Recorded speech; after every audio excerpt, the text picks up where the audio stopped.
As the war in Ukraine enters its fifth grueling year, a sudden, albeit brief, metabolic shift has occurred on the front lines. On April 9, 2026, the Kremlin and the Bankova officially confirmed a 32-hour cessation of hostilities to observe the Orthodox Easter holiday. This development follows a period of intense kinetic friction and significant technological disruption that has altered the calculus for both Moscow and Kiev. The sequence of events began on Tuesday when Ukrainian President Volodymyr Zelensky announced that a formal proposal for an Easter truce had been transmitted to the Russian Federation via United States mediators, specifically involving a high-level channel, including U.S. Special Envoy Steve Witkoff. While the Kremlin initially dismissed the overture as a PR stunt, a pivot occurred late Thursday. The Kremlin released a formal statement confirming that President Vladimir Putin has authorized a ceasefire to begin at 1600 local time on April 11, 2026, 2000 Hanoi time, extending through the end of April 12. Putin has explicitly instructed the Russian General Staff to cease combat operations in all directions for this duration. However, the mandate carries a heavy caveat. Russian forces remain ordered to counter any possible provocations by the enemy. Hours later, President Zelensky confirmed Ukraine's reciprocity.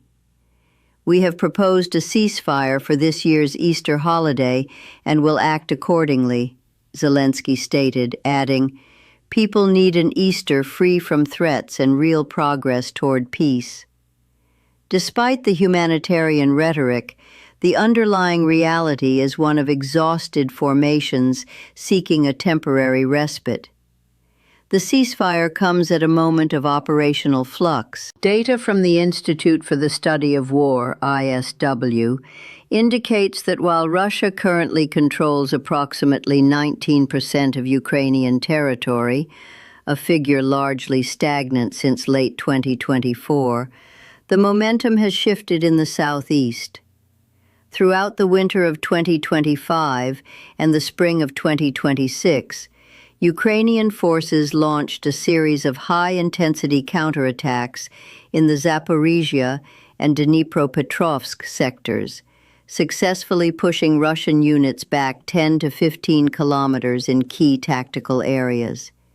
Conversely, the situation in the Donbass remains critical for Kiev. Russian forces have maintained a slow, grinding pressure on the Kramatorsk-Slavyansk agglomeration, the last major urban stronghold in the Donetsk region still under Ukrainian control.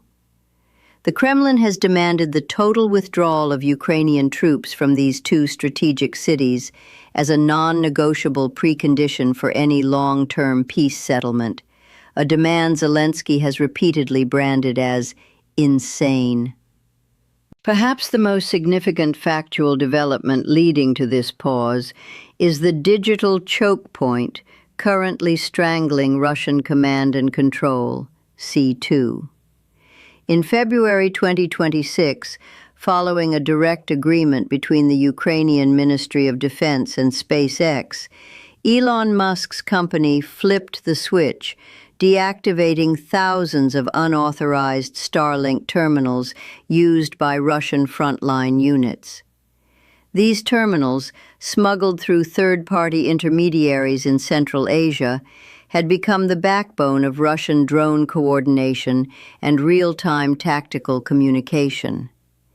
Compounding this crisis, the Russian internet regulator, Roskomnadzor, initiated a nationwide slowdown of the Telegram messaging app on February 10, 2026. For the Russian military, this was a self-inflicted wound. In the absence of robust, encrypted military-grade communication systems, frontline commanders and Z-bloggers had relied almost exclusively on Telegram to direct FPV, first-person view, drone strikes, and share intelligence. Military analysts suggest that by April 2026, the Russian army found itself operationally blinded. The loss of Starlink for data relay and the throttling of Telegram for coordination resulted in a 75% drop in Russian drone efficacy in the weeks leading up to the Easter proposal. This technological friction, combined with Ukraine's record-breaking swarm attacks, estimated at over 11,000 missions per day in March, created the necessary conditions for Moscow to accept a temporary pause. In the cold logic of geopolitics, there is no such thing as a purely humanitarian gesture. To the realist observer, the 32-hour Easter ceasefire is not a bridge to peace, but a tactical periodicity, a scheduled maintenance window in a high-intensity machine.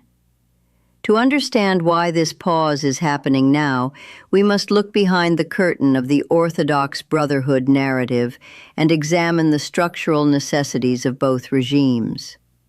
The primary utility of this ceasefire is logistical. By April 2026, the intensity of drone-led attritional warfare has reached a point where human and mechanical fatigue are the limiting factors. For Russia, the pause allows for the urgent reconfiguration of its C2 infrastructure.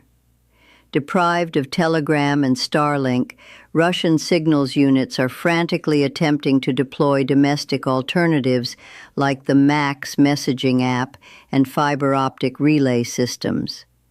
32 hours is not enough time to build a network, but it is enough time to rotate exhausted drone pilots and reposition jamming equipment without the constant threat of a Ukrainian Baba Yaga drone hovering overhead. For Ukraine, the pause serves to consolidate the modest but symbolic gains in the southeast, allowing engineers to fortify newly won trenches before the inevitable resumption of Russian artillery barrages. We must analyze Russia's demand for Kramatorsk and Sloviansk within the framework of maximalist anchoring. By demanding these cities as a precondition for peace, Putin is signaling that Russia is prepared for a forever war unless it achieves the administrative borders of the Donbass. These cities are not just territory, they are the high ground anchors of the entire eastern Ukrainian defensive line. If Ukraine were to withdraw, the path to the Dnipro River would be wide open. Zelensky knows this. Putin knows he knows. Therefore, the ceasefire is a performance for the mediators in Washington and the global South. It allows both sides to claim the moral high ground, while the underlying strategic positions remain utterly irreconcilable. The role of U.S. mediation, facilitated through figures like Steve Witkoff and Jared Kushner, indicates a significant shift in Washington's approach. The 2026 geopolitical landscape is dominated by the Iran-Israel-U.S. triangle of conflict, which has successfully diverted Western attention and resources away from the European theater. The U.S. is pressuring Kyiv to accept functional concessions to prevent a total collapse of the energy market. Ukraine's recent strikes on Russian oil ports like Primorsk and Ust-Luga have sent global Brent crude prices into a tailspin. By proposing the ceasefire through Washington, Zelensky is effectively using the holiday truce as a diplomatic currency to buy continued U.S. security guarantees.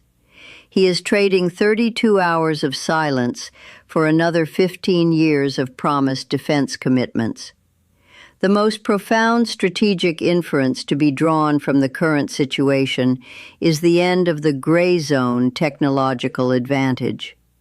For the first 4 years of the war, the rapid adaptation of civilian tech, Starlink, Telegram, and DJI drones, allowed both sides to bypass traditional military bureaucracies. However, by early 2026, the corporatization of the battlefield has matured. SpaceX's decision to geofence Russia out of the Starlink network proves that private tech giants are now the ultimate arbiters of kinetic success. Russia's current disarray is a direct result of failing to achieve technological sovereignty.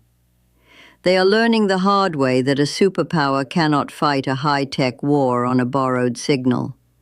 One must not ignore the internal Russian dynamics. The Telegram ban and the Starlink cutoff have infuriated the ultra-nationalist Z-blogger community. These influencers, who often have more credibility with the frontline troops than the Ministry of Defense, view the ceasefire as a sign of weakness and the technological restrictions as sabotage from within. Putin's decision to approve the ceasefire may be a calculated move to pacify the domestic Orthodox base, but it risks further alienating the hardline military cadres who believe that victory requires blood, not prayers. Behind the scenes, we see the beginning of a fracture in the Russian war party between the pragmatists in the Kremlin and the ideologues in the trenches. As we look toward the post-Easter period, the structural trends point toward a frozen attrition model. Neither side possesses the combined arms capability to achieve a decisive breakthrough. Russia is bogged down by its digital blindness. Ukraine is constrained by a dwindling supply of traditional artillery shells and a shifting Western focus. The 32-hour ceasefire is a microcosm of the future. Short bursts of symbolic diplomacy punctuating long stretches of stagnant high-tech slaughter. We are witnessing the birth of a new type of European war, one where the front lines move by meters, but the strategic leverage is measured in satellite pings and oil barrel prices. This has been the Global Report Strategic Intelligence Brief for April 10, 2026. As the world watches the stilled horizons of the Donbass this weekend, remember that in the theater of power, silence is rarely quiet. It is the sound of a battery recharging. We will continue to monitor the resumption of kinetic activity on April 13.